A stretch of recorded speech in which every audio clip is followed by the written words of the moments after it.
una libre apertura a la competencia, lo cual nos lleva a otra pregunta. If these people haven't got dollars to pay us with, why should we send good American stuff out of the country without getting something useful in return?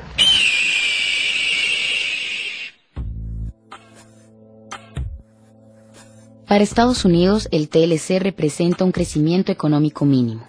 En cambio, lo que tiene de atractivo para él es crear una nueva forma de legalidad internacional a favor de las grandes empresas, que se brinque los procesos democráticos. Porque no se firmó un tratado comercial, lo que se firmó fue la modificación del Estado costarricense porque no lo habían podido lograr. No lo pudieron lograr con la ley del combo, no lo pudieron lograr con un montón de leyes que están ahí haciendo fila en la Asamblea Legislativa y que no hay voluntad, ni tampoco los costarricenses vamos a permitir que las pasen. Entonces, ¿qué aprovecharon? Aprovecharon la escala o el escalafón jerárquico o el orden jerárquico de las leyes en Costa Rica para pasarlos. ¿Por qué? La Constitución establece que el máximo órgano jurídico del país es la Constitución. Por debajo de la Constitución siguen los tratados internacionales debidamente ratificados por la Asamblea Legislativa. Debajo de esos tratados continúan las leyes, luego los decretos, los reglamentos y todas las disposiciones que saca el Poder Ejecutivo. Entonces, ellos no pudieron modificar las leyes que establecen el Estado costarricense tal y como lo tenemos. Entonces, buscar una forma de que a través de un tratado de libre comercio destrozar todas esas leyes de un solo golpe. En efecto, el artículo 7 de la Constitución Política de Costa Rica establece que los tratados públicos, los convenios internacionales y los concordatos tendrán desde su promulgación o desde el día que ellos designen autoridad superior a las leyes. Esta movida era inevitable. Las corporaciones ya son en algunos aspectos más poderosas que los países. Así, de las 100 economías más grandes del mundo, 51 son corporaciones y solo 49 países. General Motors es más grande que Dinamarca. Sony es más grande que Pakistán. Y Nestlé vende en un año más del doble de toda la riqueza producida en Costa Rica en el mismo periodo.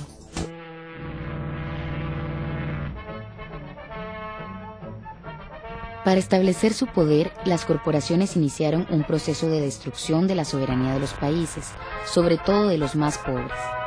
El TLC resulta ser la culminación de un proceso lento en este sentido, en lo que podemos describir en 7 fáciles pasos como... Y bailémonos al tercer mundo, ¿ah? El paso 1. Los países del primer mundo les exigen a los del tercer mundo que bajen los impuestos de entrada de alimentos que produce ese tercer mundo. Esos mismos alimentos, producidos con subsidios primermundistas, entran al tercer mundo a través de grandes corporaciones transnacionales. A esta exigencia se le ponen nombres ejecutivos, como Consenso de Washington o programas de ajuste estructural. Paso 2, azuquita. Estos productos inundan los mercados del país tercermundista, haciendo que los precios bajen y muchas personas crean que el primer mundo está lleno de buenas intenciones. Paso 3.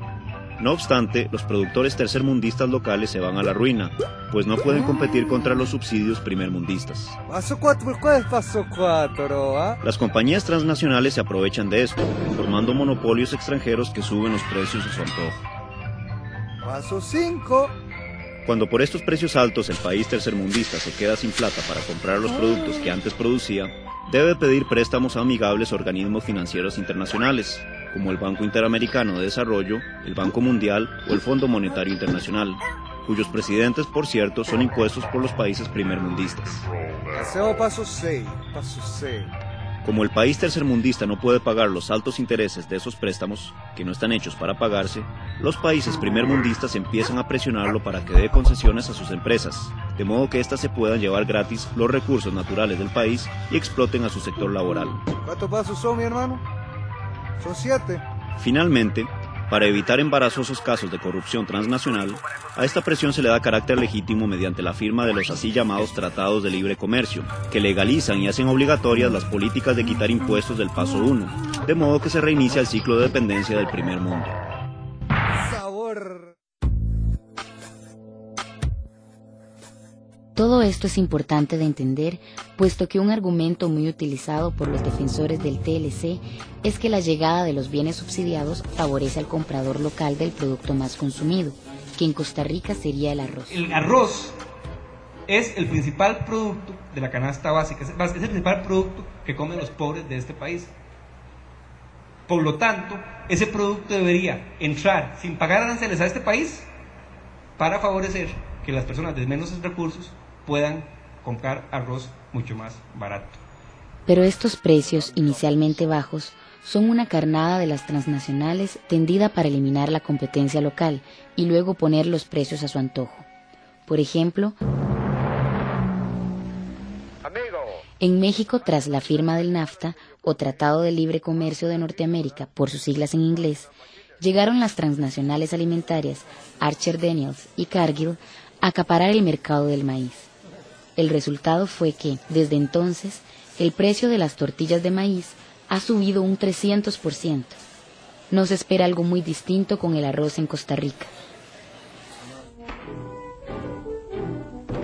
A pesar de todo, las corporaciones todavía deben someterse a las decisiones políticas de los estados.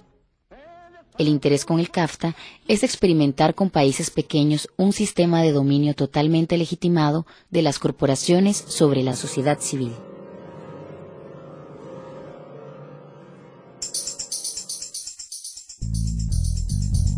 Así, el CAFTA va mucho más allá de lo permitido por la Organización Mundial del Comercio, la organización mundial que dicta las reglas generales para favorecer el libre comercio internacional. Más que reglas, el CAFTA impone una especie de saqueo legal por todos los derechos abusivos que otorga a las corporaciones, y que en muchos casos no da ni siquiera la OMC. Por ejemplo, las empresas pueden demandar a los estados, pero los estados no pueden demandar a las empresas. Además, si una empresa pierde una cantidad de dinero por culpa del Estado, lo puede demandar por montos muchísimo superiores que los que perdió. Y eso sí, si una empresa incumple la ley de un Estado, el TLC dice que es el Estado el que es castigado por no hacerla cumplir, no la empresa infractora. En caso de crisis económica, el Estado no puede evitar que las empresas se lleven sus inversiones y empeoren la crisis. A las empresas se les permite registrar comercialmente especies de plantas y animales en Centroamérica, una zona que posee la mayor concentración de especies de vida en el planeta. Los estados no pueden tratar nunca mejor a las empresas de su país que a las extranjeras. Y si una empresa recibiera un trato especial en un determinado país, todos los demás estados firmantes estarían también obligados a dárselo en los suyos. Pero lo peor es el artículo 9.14, en donde el TLC se atreve hasta a poner el comercio como el valor supremo, por encima incluso de la vida humana.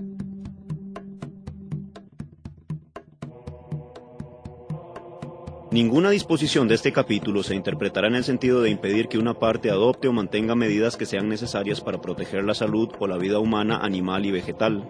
Pero eso sí, siempre y cuando dichas medidas no se apliquen en forma que constituyan una restricción encubierta al comercio entre las partes.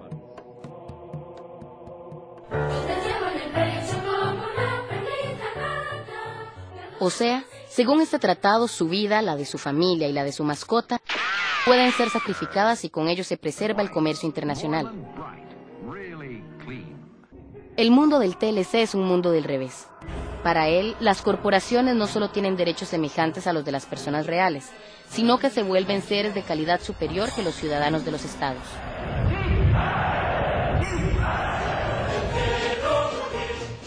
No se extrañe que en el futuro su estado tenga que tratarlo como un animal, solo para defender la falsa humanidad de las corporaciones. Sus derechos nacionales no lo ayudarán mucho.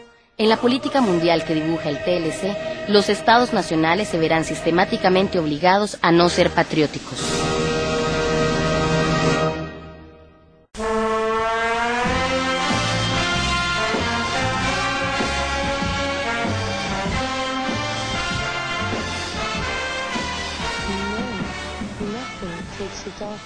Como cualquier cosa que tenga que ver con comercio, el TLC no es tan bueno como lo presentan.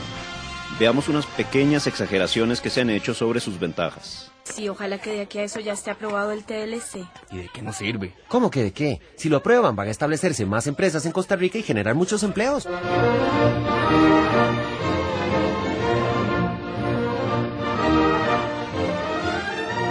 Costa Rica ya exporta casi todos sus productos a Estados Unidos sin impuestos o con impuestos mínimos, gracias a acuerdos pasados. Y lo que esto significa es que las iniciativas para que empresas nacionales o extranjeras exporten desde Costa Rica a Estados Unidos ya existen el día de hoy. Y de hecho han existido desde